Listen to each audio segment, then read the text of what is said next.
everyone, welcome to Creatrix my dear students. We are back with a bang with लक्ष्य batch 2.0 और आप देखने जा रहे हो नेटवर्क का एक बेहतरीन लेक्चर.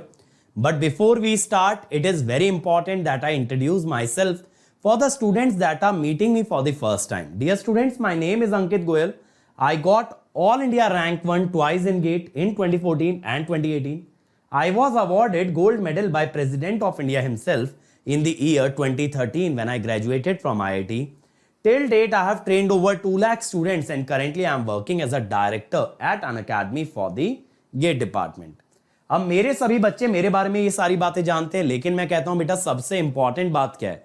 इंपॉर्टेंट बात ये है बेटा कि आप लोग के लिए अन अकेडमी जितने ज्यादा से ज्यादा हो सकता है फ्री इनिशिएटिव लेके आता है और ये मेक श्योर करता है कि हमारे बच्चे हर कंपटीशन में सबसे आगे रहें. इसी डायरेक्शन में है ये लक्ष्य बैच 2.0 जो कि आपको आपके लक्ष्य तक पहुंचाएगा, आपको आपका टारगेट हिट करने में मदद करेगा. That is get 2023. और देखो इसी तरह के फ्री सेशंस आपके लिए और भी अवेलेबल हैं. आपको बस इस लिंक पे जाना है और यहां पे ना ढेर सारे प्रैक्टिस क्वेश्चन है. अगर आप इस लिंक पे जाओगे ना, आपको ना यहां पे कंसेप्ट थ्रू क्वेश्चन में नेटवर्क का क्वेश्चन प्रैक्टिस मिलेगा. गेट पीवाईक्यू बाय एआईआर 1 में आपको नेटवर्क के पीवाईक्यूज मिलेंगे इलेक्ट्रिकल और ईसीई के. तो अगर आप इस सीरीज के साथ ये दोनों सीरीज भी फॉलो करते हो तो आपसे नेटवर्क का कोई क्वेश्चन नहीं बचेगा. That is a guarantee. तो देखो आज का हमारा टॉपिक है sourced second order systems.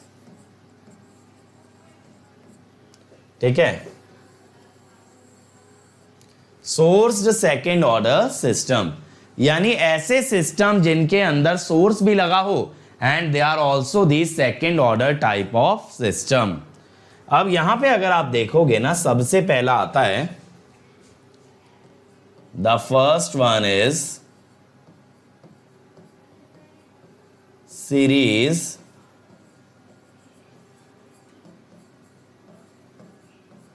RLC network. ठीक है, अब यहां पे कैसा होता है हमारा नेटवर्क मेरे भाई, ध्यान से देखना.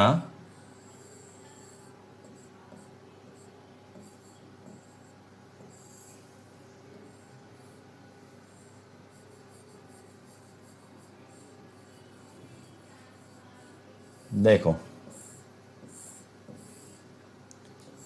इस टाइप से होता है. अब यहां पे ना देखो इनिशियल कंडीशन जो गिवन हो वो तो गिवन हो, कोई दिक्कत नहीं है. तो यहां पे हम लोग क्या कहते हैं,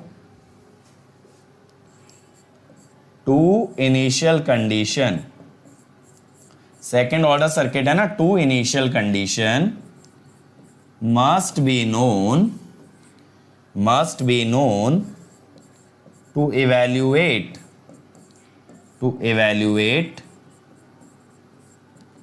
to arbitrary constants.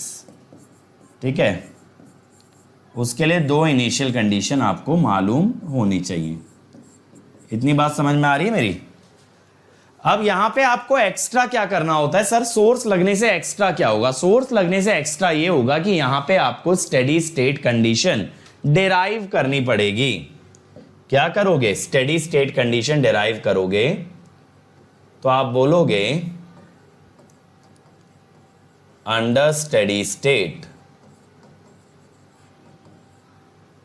Capacitor is open and inductor is short. ठीक है, अगर इंडक्टर शॉर्ट कैपेसिटर ओपन है तो VC infinity will be VS, IL infinity will be 0. ठीक है, चाहे तो आप इसके अलावा VR इंफिनिटी की बात कर सकते हो, दैट इज ऑल्सो 0. और चाहे तो VL इंफिनिटी की बात भी कर सकते हो, दैट इज ऑल्सो 0. आप सारे टर्म्स की, जितने भी टर्म इस सर्किट के अंदर हो सकते हैं, सबकी फाइनल कंडीशन डिराइव कर सकते हो अंडर स्टेडी स्टेट. अब करना क्या होता है? करना ये होता है कि लास्ट लेक्चर में मैंने आपको बताया था कैसे जज करते हैं under damped, over damped, critically damped, और साथ साथ उनका फिजिकल मीनिंग भी समझाया था कि ये टर्म्स का प्रैक्टिकली मतलब क्या होता है. तो आप ये बहुत अच्छे से समझते हो case 1 alpha less than omega naught. तो ये कैसा सिस्टम था? अंडर डैम्प्ड, ठीक है ना। अब यहां पे चेंज क्या होगा मेरे भाई? यहां पे चेंज ये होगा कि अगर कोई भी वैल्यू लिखनी है तो आप इक्वेशन वही रखो कल वाली, बस उसमें क्या ऐड कर दो? आप उसमें ऐड कर दो steady state value. Steady state value यानी जब आप इक्वेशन एक्सप्रेस कर रहे हो you will add the steady state value and now compute C1 C2 using initial condition. यानी इनिशियल कंडीशन पूरी इक्वेशन में लगानी है, x इंफिनिटी को हटा के नहीं लगानी है, x इंफिनिटी को इंक्लूड करके लगानी है। तो आपकी इक्वेशन में बस एक टर्म ऐड हो गई है, I इंफिनिटी 0 नहीं पता चला। अरे कैपेसिटर ओपन हो गया, करंट क्या सिर से तुम्हारे फ्लो करेगा? बताओ, कैपेसिटर अगर ओपन हो गया तो करंट कहां से जाएगा? अगला देखो case 2 alpha equal to omega not. ये क्या था? क्रिटिकली डैम्प्ड, है ना। अब यहां पे आप क्या लिखोगे? x of t x infinity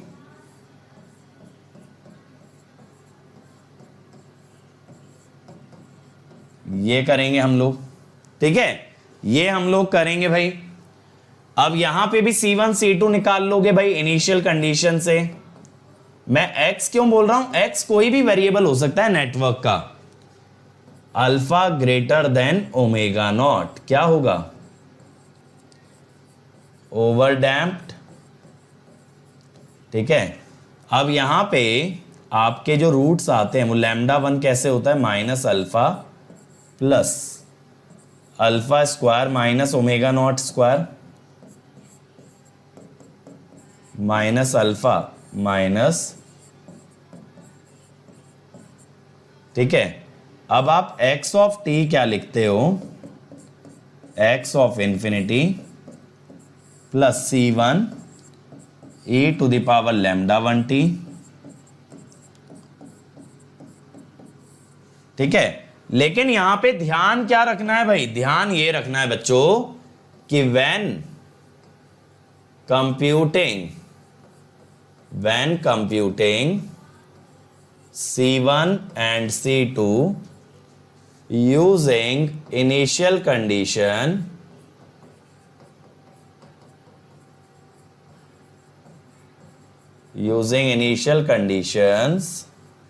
make sure x infinity is included in equation, ठीक है। ऐसा मत करना x इंफिनिटी को अलग रख दो। 0 है तो 0 ऐड कर देना भाई, उसमें क्या दिक्कत है? आपको मैंने अल्फा बताया था, इसका कितना होता है? माइनस कह रहा हूं, अल्फा था r/2l और ओमेगा नॉट हमने देखा था ये था 1/√LC। ओमेगा डी हमने देखा था omega naught square minus alpha square, ठीक है। ये सारी टर्म हमने देखी थी। तो देखो यहां पे हुआ कुछ भी नहीं है, यहां पे बस एक एक्स्ट्रा आपकी स्टेडी स्टेट वैल्यू ऐड हो गई है। आपकी स्टेडी स्टेट वैल्यू यहां पे एक एक्स्ट्रा ऐड हो गई है। अब इसके बाद क्या होगा? दूसरे सर्किट पे आते हैं। आज फटाफट नेटवर्क निपटाएंगे ये वाले और फिर क्वेश्चंस में अप्लाई करके देखेंगे अपने फंडे। Parallel RLC network. अब जब देखो सोर्स में पैरेलल आरएलसी लेना है तो मैंने आपको बताया था ना, पैरेलल नेटवर्क में सोर्स कैसा लिया जाता है? Current source. और करंट सोर्स के साथ सीरीज स्विच नहीं दिखाते वरना केसीएल वॉयलेट हो जाता है। क्या दिखाना चाहिए हमेशा? Shunt switch. और स्विच को हम क्लोज नहीं करते, स्विच को हम ओपन करते हैं ताकि जो करंट पहले स्विच से बह रहा था अब वो सर्किट में जाना स्टार्ट कर दे।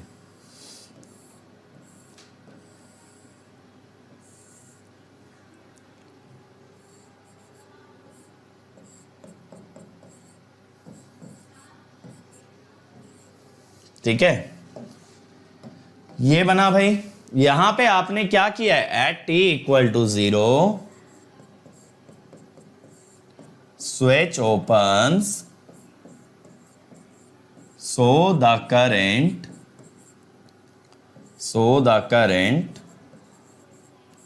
from source starts to flow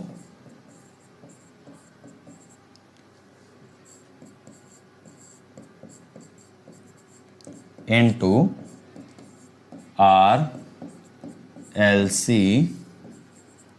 network. It starts to flow into the RLC network.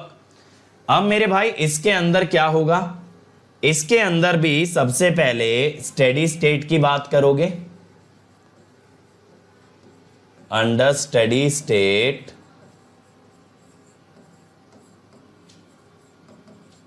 Inductor is short and capacitor is open. ठीक है, अगर बेटा इंडक्टर शॉर्ट हो गया तो सारा करंट शॉर्ट सर्किट से फ्लो करने लग जाएगा। सारा करंट कहां से फ्लो करने लग जाएगा, शॉर्ट सर्किट से। और मंथन मेरे भाई अगर इंडक्टर शॉर्ट हो गया तो वो कैपेसिटर के पैरेलल में है, तो अगर इंडक्टर का वोल्टेज 0 हुआ तो पैरेलल अनुसार कैपेसिटर का वोल्टेज भी 0 होगा। तो हम कहते हैं इंडक्टर शॉर्ट होने से entire current flows through L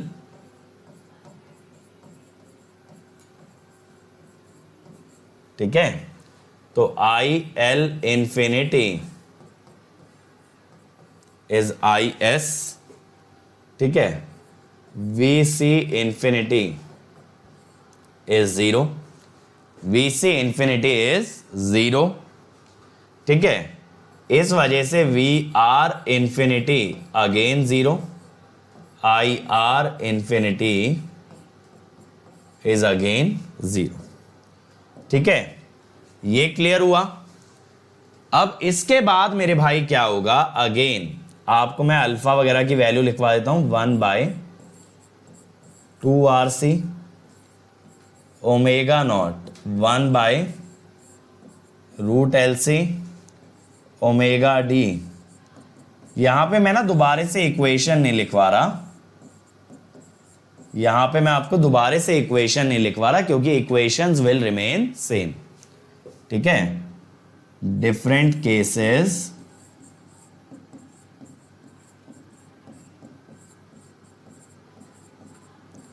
on comparison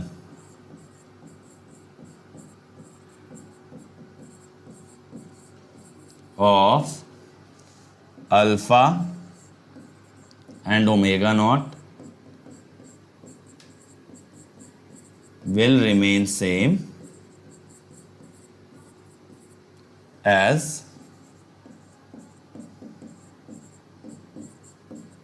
series RLC। ठीक है, सारे केसेस आपके सेम रहने वाले हैं, they are not going to change, इसीलिए दोबारा नहीं लिखवा रहा हूं, लेकिन मैं आपको बताता हूं यहां पे होता क्या है। देखो मान लो कि कोई भी आपका, जैसे इस केस में अगर बात करें ना, मान लो IL की बात करें कि सर प्लॉट कैसा आएगा ये तो बताओ। देखो IL फाइनली कहां पे सेटल होना चाहिए भाई, IL सेटल होना चाहिए अपनी स्टेडी स्टेट वैल्यू पे। IS है ना उसकी स्टेडी स्टेट वैल्यू। अब अगर सिस्टम अंडर डैम्प्ड होता है तब क्या होगा, तब मेरे भाई ये कुछ इस तरीके से फ्लो करेगा। ठीक है, ये किसका केस हो गया, अंडर डैम्प्ड। अगर आपको लास्ट लेक्चर याद है तो ये ग्राफ 0 के अबाउट सेंटर्ड था, क्योंकि सारी स्टेडी स्टेट वैल्यू क्या थी, 0 थी। जब स्टेडी स्टेट 0 है तो कर्व फाइनली कहां जाके सेटल हो रहा था, 0 पे। अगर बात करें क्रिटिकली डैम्प्ड की, इस टाइप से जाएगा।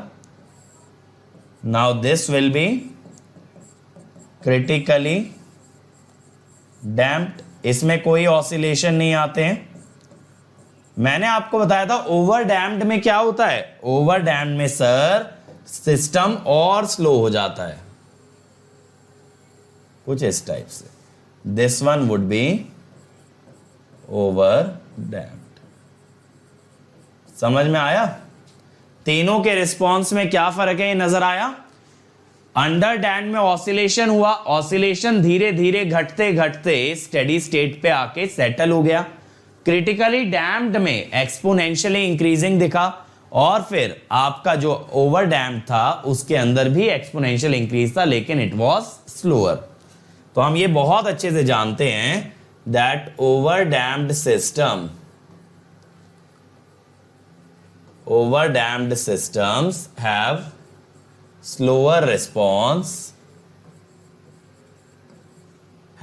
slower response as compared to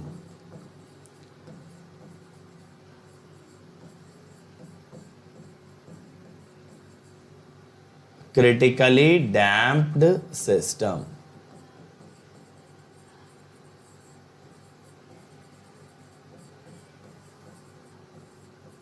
ठीक है,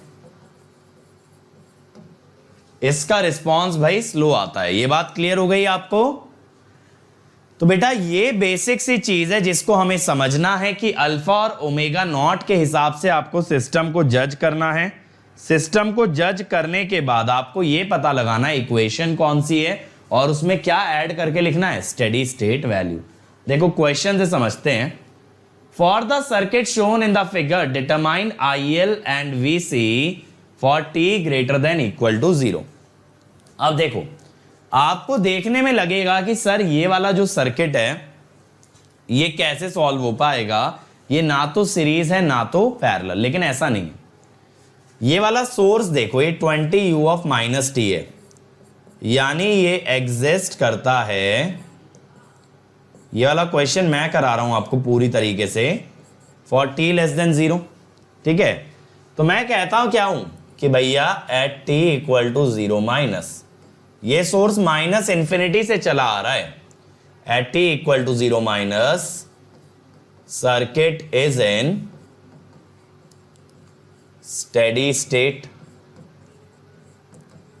तो बेटा यहां पे क्या होगा, inductor will be short and capacitor will be open. ठीक है,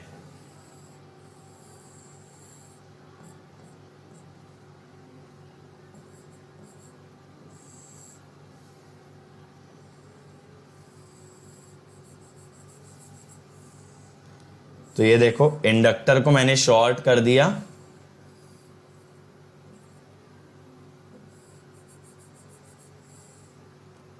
अब ऑब्वियस सी बात है भाई यहां पे करंट कितना जाएगा, यहां पे करंट आपका जाएगा 20 मिली एम्पियर।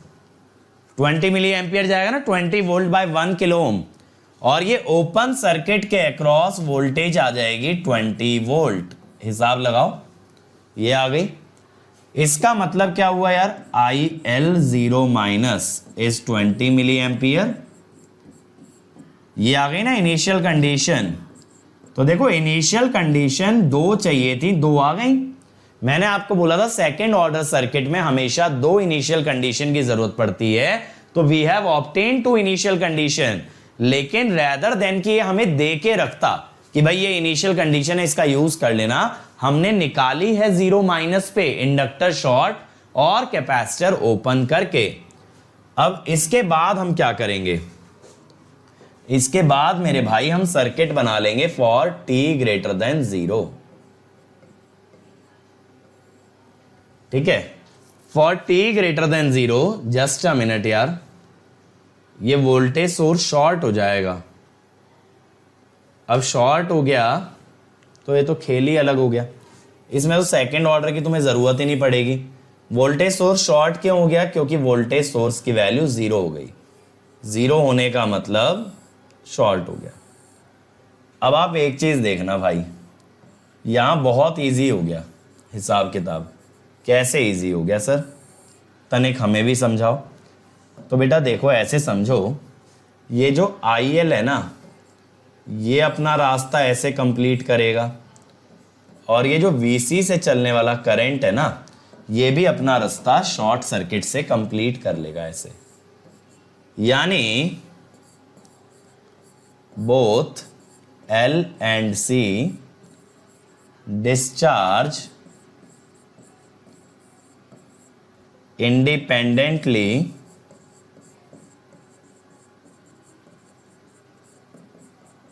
through resistance, ये बात समझ में आ रही है, in their own branch and short circuit। तो यहां तो देखो सेकंड ऑर्डर का कुछ यूज ही नहीं हुआ। सोच के देखो, दोनों अपना आराम से शॉर्ट सर्किट के थ्रू करंट फ्लो कराते रहेंगे। यहां पे हमें कोई भी सेकंड ऑर्डर के सर्किट की कॉन्सेप्ट की जरूरत ही नहीं पड़ेगी। तो मैं कहता हूं पहला टाइम कांस्टेंट L/R कितना आएगा, देखना जरा, 0.1 henry by 1 kilo ohm, 0.1/1K, 0.1 milli second. दूसरा टाइम कांस्टेंट कितना आएगा, RC, यहां 10 किलो ओम और 200 नैनो फैरेड है, 10K into 200 nano farad, nano into kilo micro, और फिर ये 2 मिली सेकेंड। ठीक है, ये आ गया। अब यहां पे आपको क्या करना है, देखो IL इनिशियल वैल्यू है 20 milli ampere, e⁻⁻t/0.1। VC initial value है 20, ये हो गया। ठीक है भाई, तो ये हमारे पास क्या आ गया, IL और VC for t greater than 0। इसीलिए तो मैं बोलता हूं कभी पैरेलल में वोल्टेज सोर्स अगर लगा हो एक पैरेलल सर्किट में, तो सारी पैरेलल ब्रांचेस की आपने वोल्टेज फिक्स कर दी, तो सभी ब्रांचेस आपस में इंडिपेंडेंट हो जाती हैं। हर एक का रिस्पॉन्स आप इंडिविजुअली कैलकुलेट कर सकते हो। अब यहां पे क्या हुआ, जब दोनों ब्रांचेस शॉर्ट सर्किट कर दी गई, तो हर ब्रांच इंडिपेंडेंटली अपनी करंट और वोल्टेज डिसाइड कर सकती है, क्योंकि कैपेसिटर का करंट इंडक्टर से पास नहीं करेगा। क्यों नहीं करेगा? क्योंकि भैया दूसरा रास्ता शॉर्ट सर्किट मिल रहा है। सेम वे में इंडक्टर का करंट कैपेसिटर की तरफ नहीं जाएगा, क्योंकि उसे दूसरा शॉर्ट सर्किट वाला रास्ता मिल रहा है। तो both the branches are independent of each other. अब ये वाला देखो, for the network in the figure solve for IT for t greater than 0। IT inductor का करंट है। अब t0 पे आपने ना ये स्विच को ओपन किया है, ठीक है। ज्योत्सना बेटा, सोर्स में u(-t) था, यानी 0 के बाद ये 0 हो जाएगा। अगर वोल्टेज सोर्स 0 होगा तो शॉर्ट करोगे या ओपन? अगर ये करंट सोर्स होता ना, ओपन हो गया रहता, तो ये सीरीज RLC नेटवर्क बन जाता। फिर अगर ये ओपन हुआ रहता तो ये सीरीज RLC बनता। लेकिन जब वोल्टेज सोर्स 0 होता है तो वो क्या होता है, शॉर्ट, ना कि ओपन। चलो अब ये वाला ट्राई करो यार। पहले ना मुझे 0- पे इंडक्टर करंट और कैपेसिटर वोल्टेज बता दो। ये 1/8 फैरेड होगा, करो फटाफट से बता दो। 0- पे इंडक्टर का करंट और बेटा कैपेसिटर की वोल्टेज।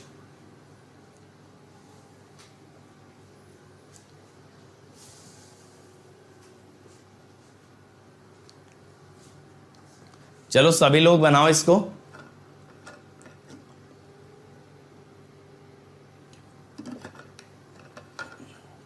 देखो कभी रिवाइज भी करोगे ना सेकंड ऑर्डर सर्किट, तो बस इक्वेशन और कंडीशन या रिवाइज करना, और इस पे 2 या मैक्सिमम 3 क्वेश्चन भी लगाओगे तो ये पूरा टॉपिक वापस से आपके फ्लो में आ जाएगा। इस पे बहुत ज्यादा तैयारी की जरूरत नहीं पड़ती, और ज्यादा जो आपका पार्ट क्वेश्चन पूछा जाता है ना, वो फर्स्ट ऑर्डर से ही पूछा जाता है, सेकेंड ऑर्डर से नहीं, क्योंकि यहाँ दिमाग का काम थोड़ा सा कम है, यहाँ मेहनत ज्यादा है। ठीक है, और सेम चीज लैपलास में भी कॉन्सेप्ट बहुत छोटा सा है। बट हाँ इतना जरूर करना यार, संडे को कोई भी स्पेशल क्लास देख के, चाहे मेरा मैराथन देख के, कैसे भी आप लैपलास रिवाइज जरूर कर लेना। क्योंकि अगर आपको लैपलास निकालना ही नहीं आता, कॉमन फंक्शंस का लैपलास ही नहीं पता, तो नेटवर्क में लैपलास कैसे लगाओगे। तो व्हाट आई एक्सपेक्ट कि आपको लैपलास की बेसिक प्रॉपर्टीज पता होनी चाहिए, आपको ये पता होना चाहिए एक्सपोनेंशियल का लैपलास क्या होता है, इंपल्स का क्या होता है, यूनिट स्टेप का क्या होता है, ये सारी बातें आपको पता होनी चाहिए। और बेसिक प्रॉपर्टीज में जैसे कि डिफरेंशिएशन, इंटीग्रेशन, ये सब प्रॉपर्टी आपको मालूम होनी चाहिए। निकाला जीरो माइनस पे, देखो मैं कहता हूं at t equal to zero minus क्या होगा, सर्किट इन स्टेडी स्टेट होगा। ठीक है, सर्किट अगर बेटा आपका स्टेडी स्टेट में है तो inductor is short, capacitor is open. Inductor short है, कैपेसिटर ओपन है। अब यहां पर आप क्या करेंगे,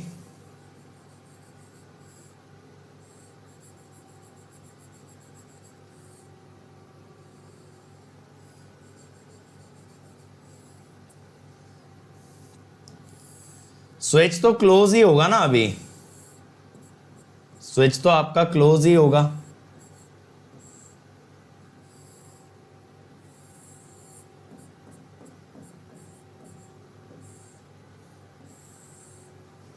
और इधर से कैपेसिटर हो गया ओपन।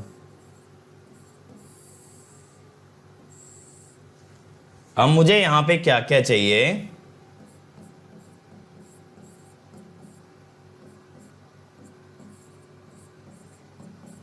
ये I जीरो माइनस और V जीरो माइनस। ठीक है, 6 ओम, 6 ओम एंड 6 ओम। अब यहां पे क्या कर सकते हैं, यहां पे बेस्ट हम लोग क्या कर सकते हैं, देखो यहां पे ऐसा करो कि ना ये ग्राउंड मान लो। अगर ये आपने ग्राउंड मान लिया तो ये वोल्टेज हो गई V हो गई, यहां पे हो गई 30 और यहां पे हो गई 10। अब नोडल लगा लो, V minus 30 by 6 plus V minus 10 by 6 is equal to 0। तो यहां पे क्या हुआ, V आ गया 20। लो ये तो मिल गया 20 अगर मिल गया मेरे भाई, तो यहां पे कितना करंट जा रहा है देखो, 20 बाई 6, और यहां पे कितना आ जाएगा 20 माइनस 10, 10 बाई 6। तो यहां से IL जीरो माइनस भी मिल गया, 20 बाई 6 प्लस 10 बाई 6 यानी 5 एम्पियर। 5 आएगा, 10 नहीं आएगा। समझ में आया कैसे निकाला, देखो यहां 20 आ गया, यहां पे 10 था, तो कितना बना इस रेजिस्टेंस में करंट, 20 माइनस 10 बाई 6 यानी 10 बाई 6। इधर 30 था, इधर 10 था, 30 माइनस 10 बाई 6 यानी 20 बाई 6। तो इधर से आया 20 बाई 6, इधर से आया 10 बाई 6, कितना हुआ total 30 by 6।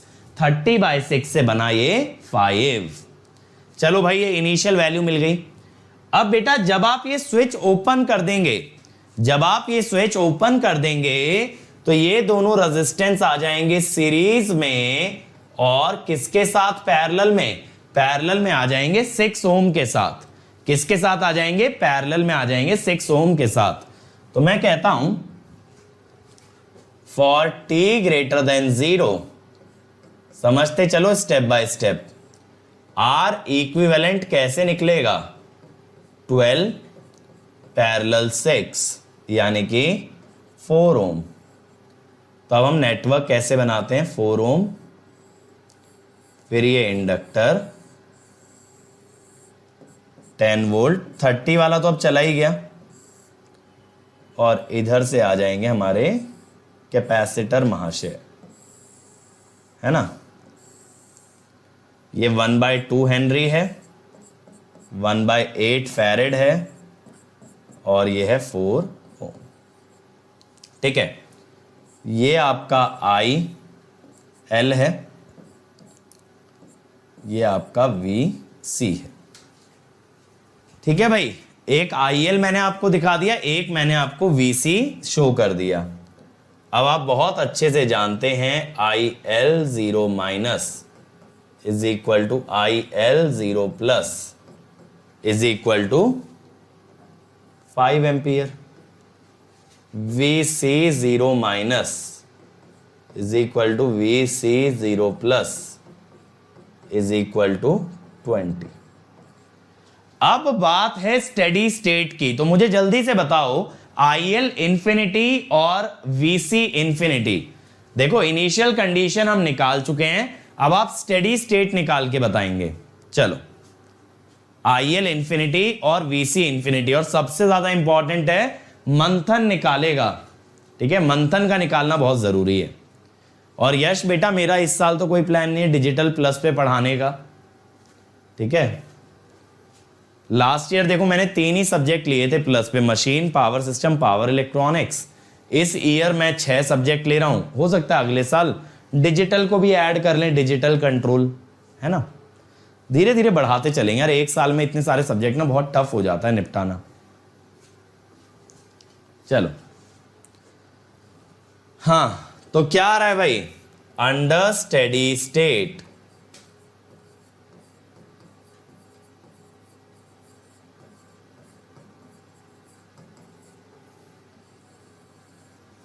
Under steady state capacitor open हो जाएगा,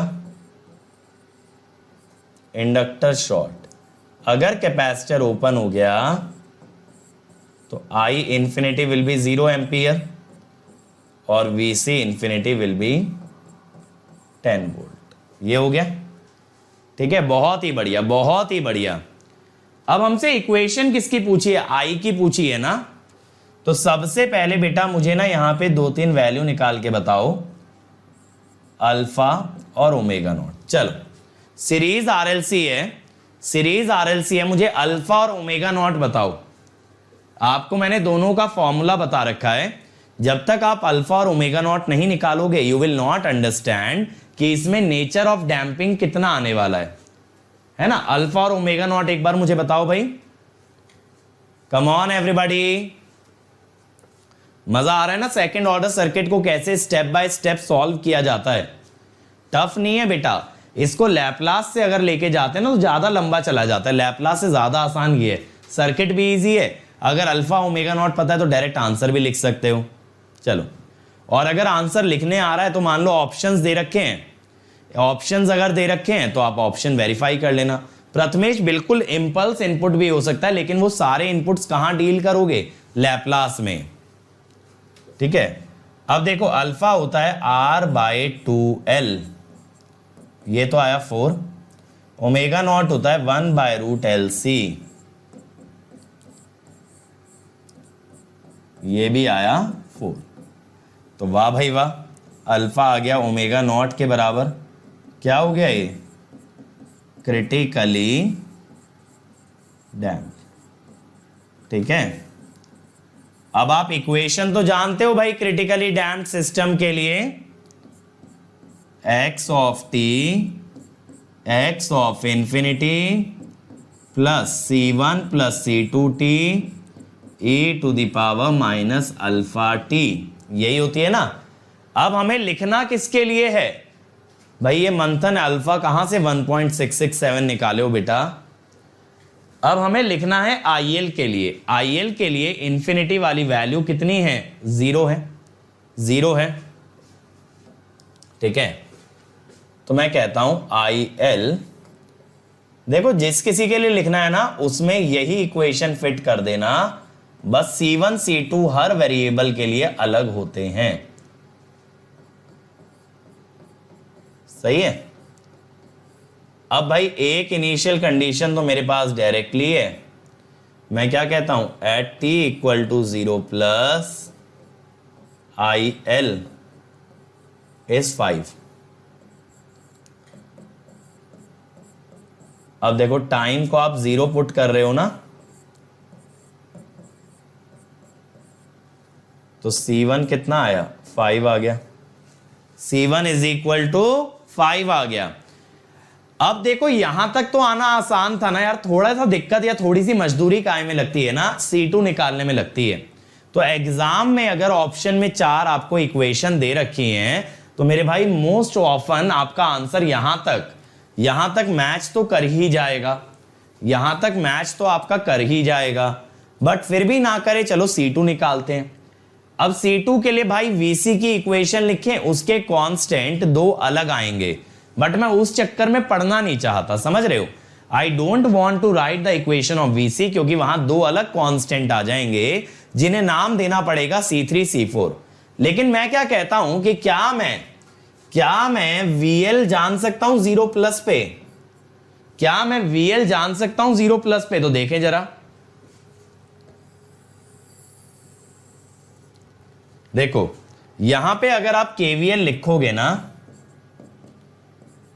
10 + VL + ILR इज VC, है ना, यही है ना। लेफ्ट हैंड साइड की जो वोल्टेज है वो है 10 + VL + ILR और राइट हैंड साइड की है VC।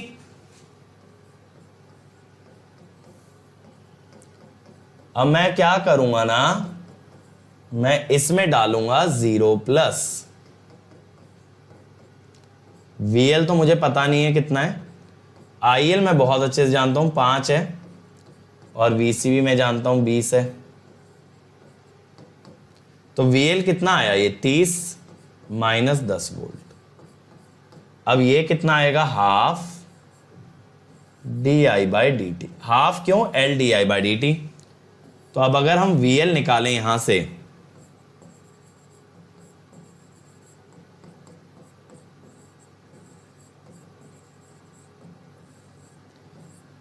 समझ आया मैंने क्या किया।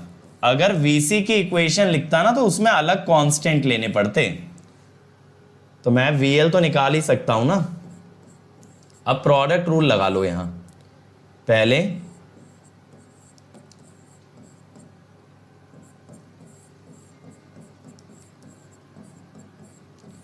ठीक है, एक बार e⁻ -αt का डेरिवेटिव ले लिया और एक बार C1 + C2t का। अब एट t = 0+, VL आपको पता है ना -10 है। इस इक्वेशन में अगर आप 0 डालोगे तो C2 बचेगा, ये यहां C2 चला जाएगा, -αC1 बचेगा। एक्सपोनेंशियल तो 1 ही हो जाएगा 0 पे, ठीक है, एक्सपोनेंशियल तो 1 ही हो जाएगा 0 पे, -20। C2 is αC1 -20। अल्फा आपका कितना आया था, 4 आया था ना, 4 × 5 -20, ये आ गया 0। देखो C2 आ गया 0, तो आपके पास क्या बच गया बस, तो IL में आपके पास C1 बच गया, दैट इज 5 e⁻⁻40 एम्पियर। खत्म। समझ में आया क्या किया हमने VL निकाल लिया 0+ पे, IL आ चुका था, VL हमने क्या किया, LDI/dt कर दिया। LDI/dt कर देने से हमें VL मिल गया और VL की 0+ पे वैल्यू देके दूसरा कांस्टेंट हमने निकाल दिया। मैं VC से क्यों नहीं गया, फिर बता रहा हूं। जितने वेरिएबल होते हैं सबके कांस्टेंट अलग होते हैं। IL से डायरेक्टली VC निकालने में ज्यादा मेहनत लगती है एज कंपेयर टू VL निकालने में, क्योंकि VL कैसे आता है, LDIL/dt। ठीक है, अगला देखो, the circuit has a steady state at t = 0- if we make before break switch moves to position B, calculate IT for t > 0। करो भाई, पहले स्टेडी स्टेट मुझे बता दो, यानी मुझे IL और VC बता दो 0- पे। आप मुझे IL और VC बता दो 0- पे। चलो, कम ऑन एवरीबॉडी। और फिर मैं आपको इसका मतलब समझाता हूं, ये मेक बिफोर ब्रेक क्या है। अभिनव मेरे भाई, अभी तो कुछ डिसाइडेड नहीं है कि AC एनालिसिस करवाऊंगा या नहीं। तुम लोगों ने अटेंडेंस की सच में ऐसी हालत नहीं छोड़ी है जो कि मोटिवेशन बचे कुछ नई यूनिट स्टार्ट करने का। AC एनालिसिस सबसे लंबी यूनिट है इस पूरे सिलेबस की, और उसके लिए मोटिवेशन तो चाहिए ना भाई। अब तुम लोग आते ही नहीं हो क्लास, कुछ लोग आते हैं, बस गिनती के लोग आते हैं। अब ये सोचो, इसी चैनल पे केमिकल ब्रांच में बच्चे 80 बच्चे 90 बच्चे बैठ रहे हैं, और इलेक्ट्रिकल में जो कि उससे कम से कम 5x बड़ी ब्रांच है 25 बच्चे। तो शर्म आनी चाहिए यार। देखें, at t equal to 0 minus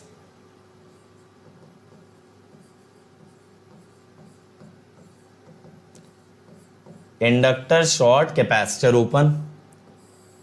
अब यार देखो, स्विच तो आपका लेफ्ट हैंड साइड में था ना,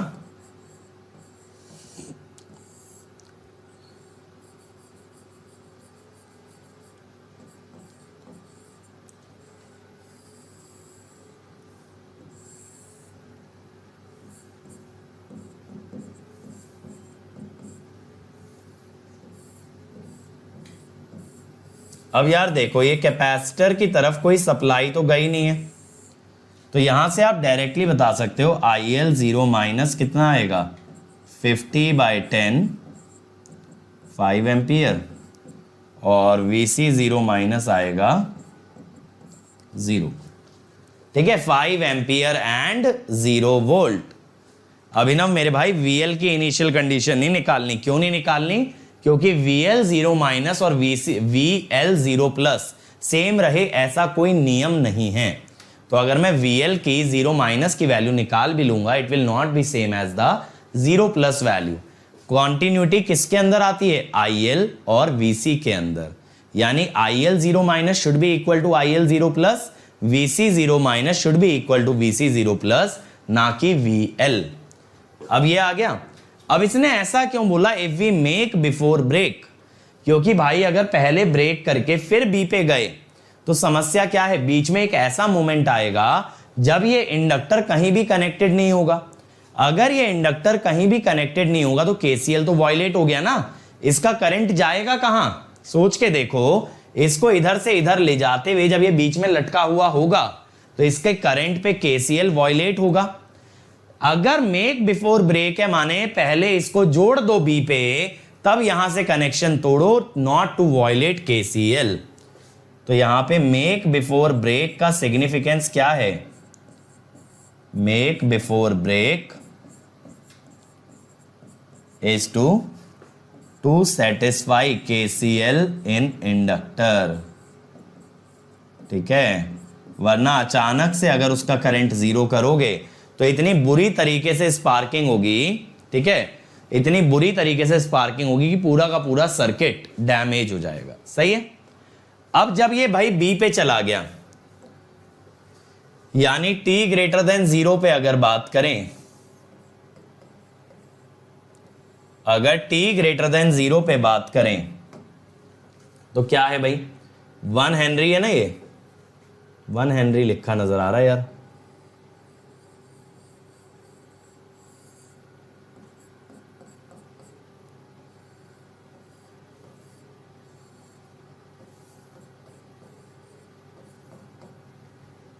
इधर 5 ओम,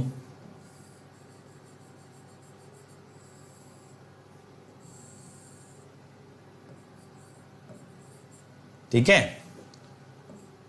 ये IL, ये VC।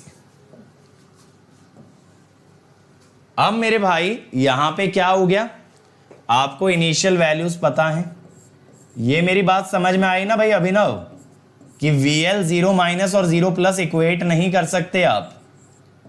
कंटिन्यूटी सिर्फ किसकी होती है? IL और VC की। VL 0 प्लस निकालना पड़ता है अलग से। अब जैसे देखो, अगर आप निकालना चाहो VL, तो मैं आपको बताता हूं तरीका। ये IL ऐसे फ्लो करेगा ना, ठीक है, तो ये प्लस माइनस आ जाएगा। तो अगर आप KVL लगाओगे ना,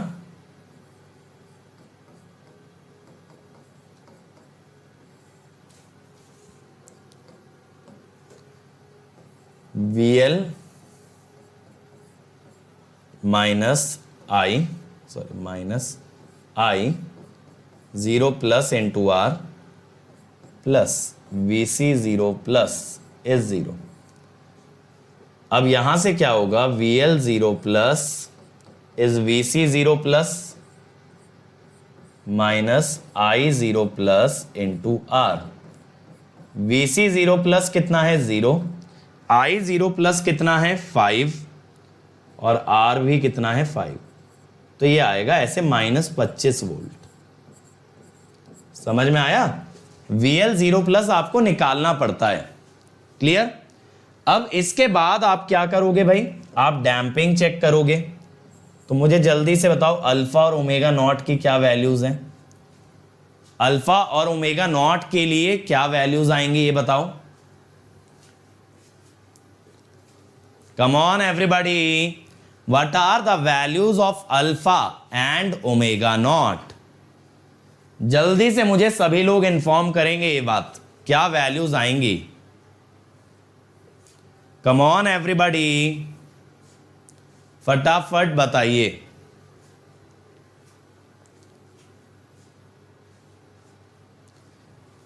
अल्फा आएगा R/2L यानी 2.5। ओमेगा नॉट आएगा 1/√LC यानी कि 3। अब यहां से क्लियर कट नजर आ रहा है alpha less than omega naught under damped. अब अंडर डैम्प्ड सिस्टम में एक पैरामीटर और लेना जरूरी हो जाता है, दैट इज ओमेगा डी।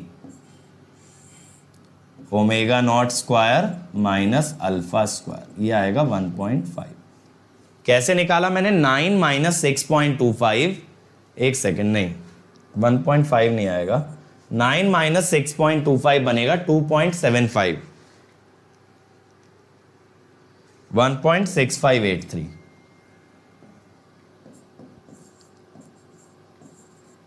ठीक है, 1.6583। अभी ना मैंने इंडक्टर की पोलैरिटी ऐसी क्यों ली है? ताकि मैं VL को लिख पाऊं LdI/dt। अगर आप पोलैरिटी अपोजिट लिखते तो जब आप IL से VL निकालते तो आप यूज करते -LdI/dt। ठीक है, तो पोलैरिटी कभी भी आप वोल्टेज या करंट की जब लेते हो तो अपनी मर्जी से ले सकते हो। अगर आपकी पोलैरिटी अपोजिट है तो आंसर नेगेटिव में आएगा और सही है तो पॉजिटिव में आएगा। ऐसे तो मैं ये कह सकता हूं कि VC की पोलैरिटी कायदे से ऐसे आनी चाहिए थी प्लस माइनस, लेकिन मेरी मर्जी है ना, मैंने प्लस माइनस उल्टा ले लिया, मैंने प्लस माइनस उल्टा ले लिया। तो यहां पे जब भी VC निकालूंगा अगर मेरी पोलैरिटी अपोजिट है तो आंसर नेगेटिव आएगा और सही है तो आंसर पॉजिटिव आएगा। तो ऐसा मत सोचो कि प्रैक्टिकली इंडक्टर डिस्चार्ज होना चाहिए इसीलिए करंट पॉजिटिव से लीव करे। जब हम अगर ये रूल लगाना चाहते हैं V = LdI/dt, current must always enter the positive terminal. ध्यान रखना, अगर करंट पॉजिटिव में एंटर करता है यानी पैसिव वाली साइन कन्वेंशन लेते हो तो I = CdV/dt in capacitor, V = LdI/dt in inductor. Current positive से लीव करता है तो I = -CdV/dt in capacitor and V = -LdI/dt in inductor. ठीक है, तो डिपेंड करता है आप कैसी पोलैरिटी लेते हो, उस हिसाब से आपको रिलेशन डेरिवेटिव में प्लस माइनस यूज करना पड़ेगा।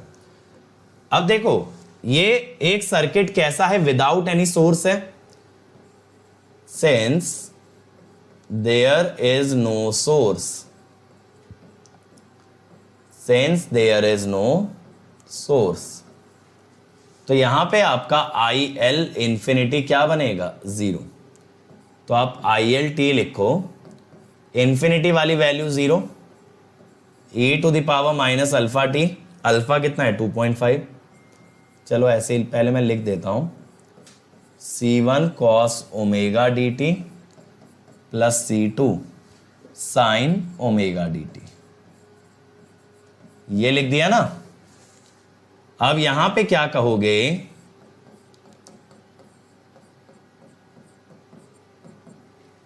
IL कितना है? 5 एम्पियर है।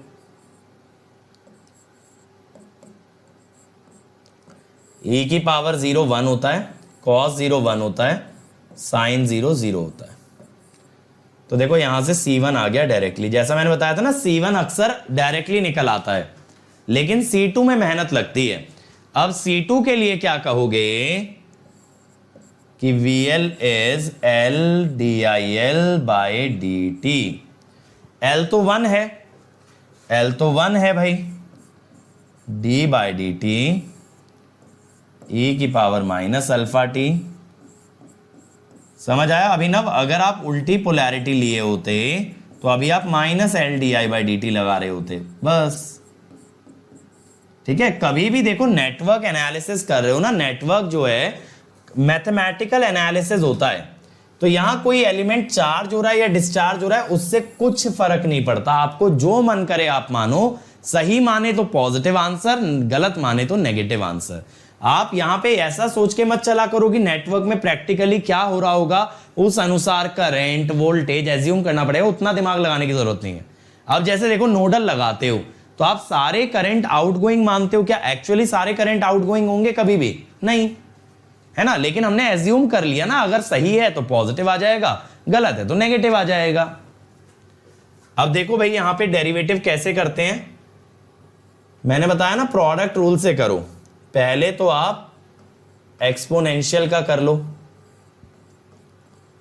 और घबराना नहीं इसको देख के, क्योंकि रखना तो टाइम जीरो ही है ना, डरने वाली क्या बात है। एंड में तो जीरो ही पुट करोगे तो आधी टर्म तो वैसे ही कट जानी है।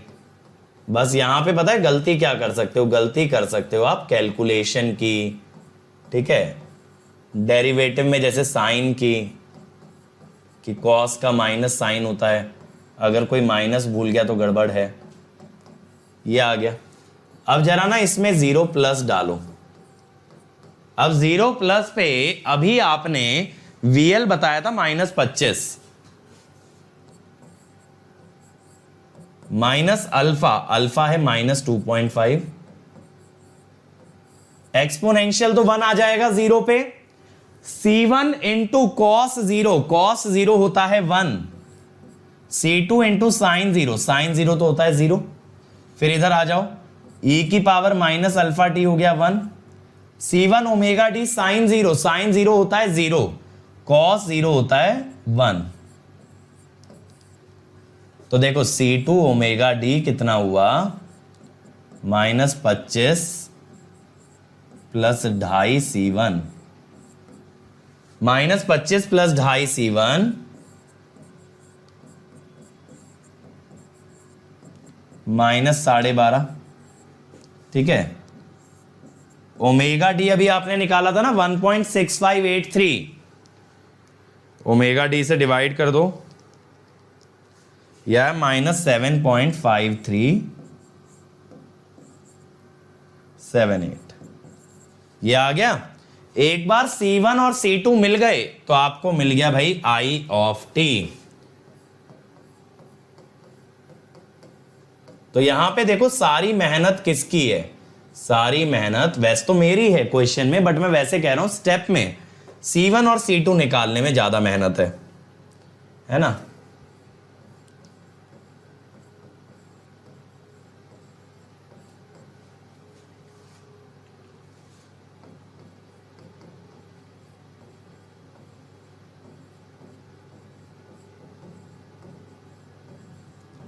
और आप चाहे ना इसके आगे UT भी लगा सकते हो, क्योंकि ये t ग्रेटर देन 0 की इक्वेशन है। समझ आया किस टाइप से क्वेश्चंस को टैकल करना है भाई, किस तरह से आप किसी भी सेकंड ऑर्डर सर्किट के क्वेश्चन को टैकल कर सकते हो। इनिशियल कंडीशन या तो गिवन होंगी या तो आप निकालोगे, फिर आप t ग्रेटर देन 0 का सर्किट बनाओगे, फिर आप क्या करोगे, उसके बाद आप अल्फा ओमेगा नॉट निकालोगे, ये निकालने के बाद क्या करोगे, इक्वेशन लिखोगे और इनिशियल कंडीशन फाइंड आउट करोगे। तो मैं स्टेप्स लिख देता हूं। Step 1, determine IL 0 minus and VC 0 minus by steady state before switch operation.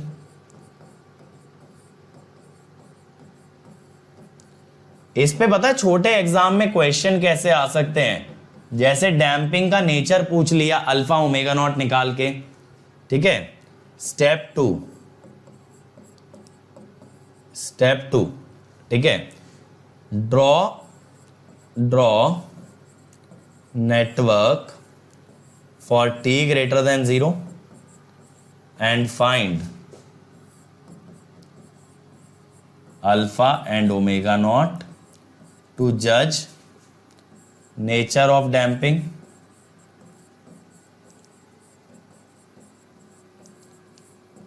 चलो भाई ये भी सही है। डैम्पिंग पता लगाने के बाद step 3, find steady state value of desired variable. Steady state सबकी निकालने की जरूरत नहीं पड़ती, जिसकी इक्वेशन लिखनी है उसी की निकालनी है। ठीक है। Step 4, based on damping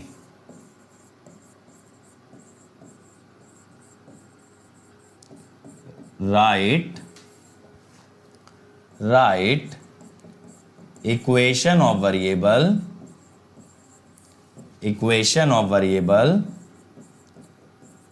with C1 and C2 as constant, है ना, as constant। और लास्ट स्टेप क्या होगा, स्टेप 5, जहां सबसे ज्यादा मेहनत है, determine C1 C2 using initial condition. है ना, समझ में आ गया ये कैसे सेकेंड ऑर्डर सर्किट को अप्रोच करना है। अब देखो अभी तक जितने भी फर्स्ट और सेकेंड ऑर्डर सर्किट है ना, इसमें आपके सोर्स सारे कांस्टेंट वोल्टेज या कांस्टेंट करंट वाले थे, जिन्हें हम कहते हैं स्टेप सोर्स। तो इन रिस्पॉन्सेस को क्या कहते हैं, स्टेप रिस्पॉन्स। लेकिन अब जो हम मंडे लेक्चर करेंगे लैपलास का, वहां पे हम जनरलाइज करेंगे कि भाई कोई भी सोर्स आ जाए दुनिया का, एक्सपोनेंशियल, साइनोसॉइडल, स्टेप, इंपल्स, तो हमारे मेथड चलेंगे वहां पे। लेकिन क्या होता है, लैपलास थोड़ा सा कैलकुलेटिव मेथड है, यानी कि वहां मेहनत लगती है। तो लैपलास को तभी लगाना जब आपका सप्लाई कोई भी नॉन कांस्टेंट वोल्टेज सोर्स या करंट सोर्स हो, जो कांस्टेंट ना हो। तो लैपलास का फायदा भी है, अगर कांस्टेंट है तो जो आपने फर्स्ट और सेकंड ऑर्डर में पढ़ा है वही आपके काम में आ जाएगा। ठीक है, तो अब बेटा मंडे मिलेंगे और ये सेकंड ऑर्डर सर्किट हमारा यहीं पे खत्म होता है। So we will continue from Monday with Laplace transform. ठीक,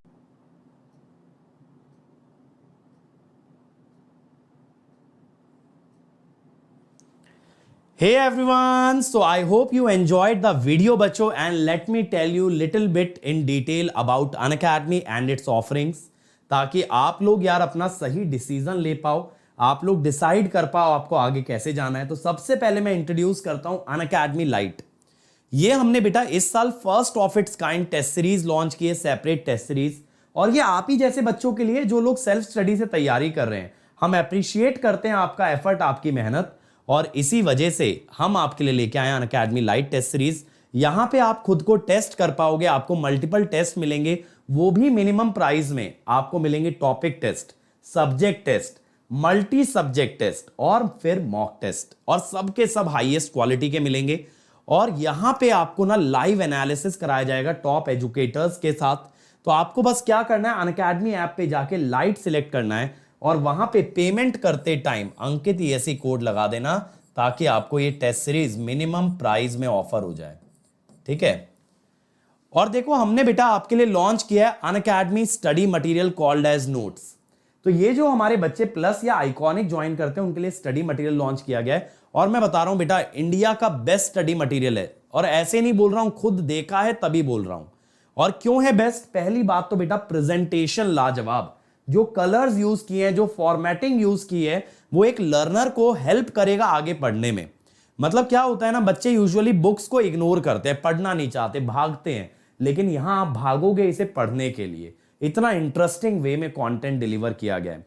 दूसरी बात बेटा, सभी टॉप एजुकेटर्स की राय लेके, उनके इनपुट्स लेके बनाया है, और हमारे टॉप एजुकेटर्स ने इसे ना 9 on 10 और 9.5 on 10 रेटिंग दिया है। और यहां पे हर टॉपिक के बाद सॉल्व्ड एग्जांपल्स हैं, जिससे आपको समझ आएगा इस टॉपिक से कैसा क्वेश्चन बनता है। चैप्टर के एंड में प्रैक्टिस क्वेश्चन है, ताकि आप एक बार ट्राई तो करके देखो आपको समझ कितना आया। और सबसे बढ़िया बात, ये मोबाइल ऐप पे अवेलेबल है, तो जहां कहीं जा रहे हो बेटा, छुट्टियों पे जा रहे हो, कॉलेज जा रहे हो, घर आ रहे हो, जॉब पे जा रहे हो, कभी भी रीड करो।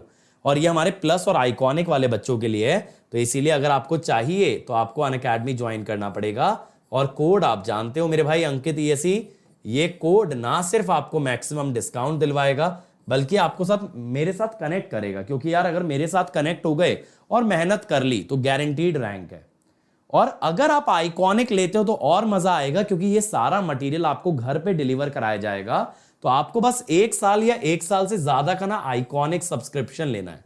और आइकॉनिक में बेटा और भी बेनिफिट्स हैं जो मैं आपको आगे बताऊंगा। और देखो यार, यहां पे अगर मैं बात करूं रिजल्ट्स की, तो आप हमारे रिजल्ट्स देखो, हम अपनी क्या तारीफ करें, हम अपने बारे में क्या बताएं, हमारे स्टूडेंट्स, हमारे रैंकर्स बता रहे हैं।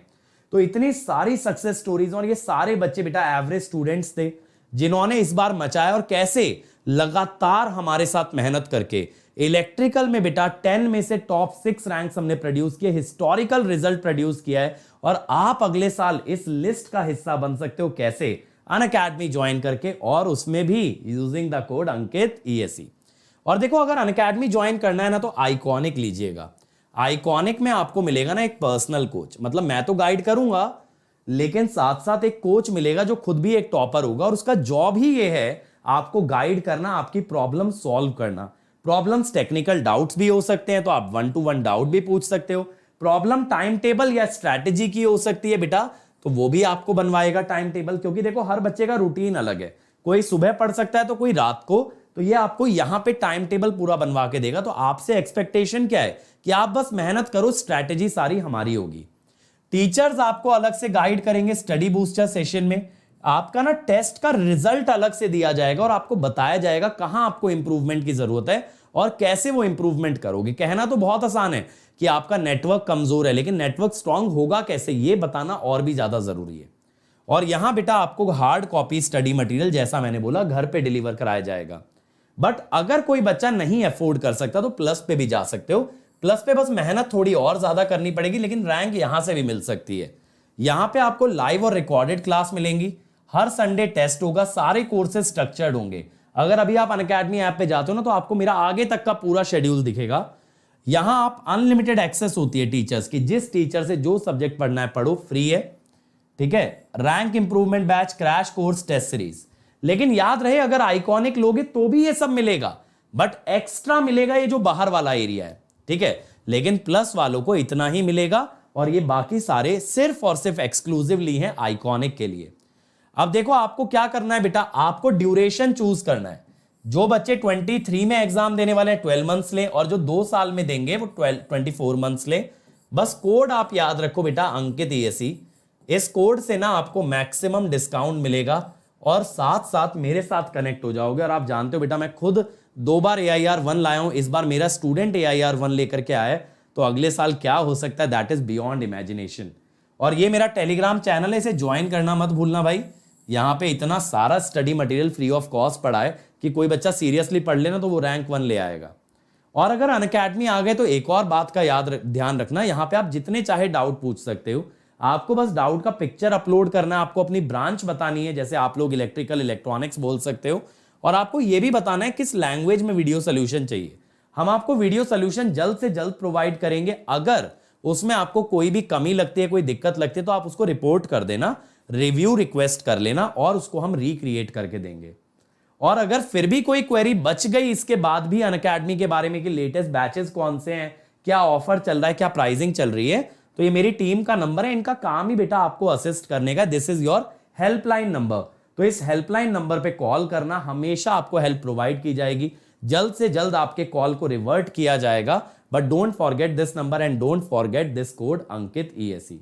So thank you everyone, like share subscribe कर देना यार, बोलने की जरूरत पड़नी नहीं चाहिए, और ज्यादा से ज्यादा इस वीडियो को फैला दो ताकि मुझे भी मोटिवेशन मिले और मैं भी आपके लिए और ज्यादा वीडियोस लेकर के आऊं। Let's crack it.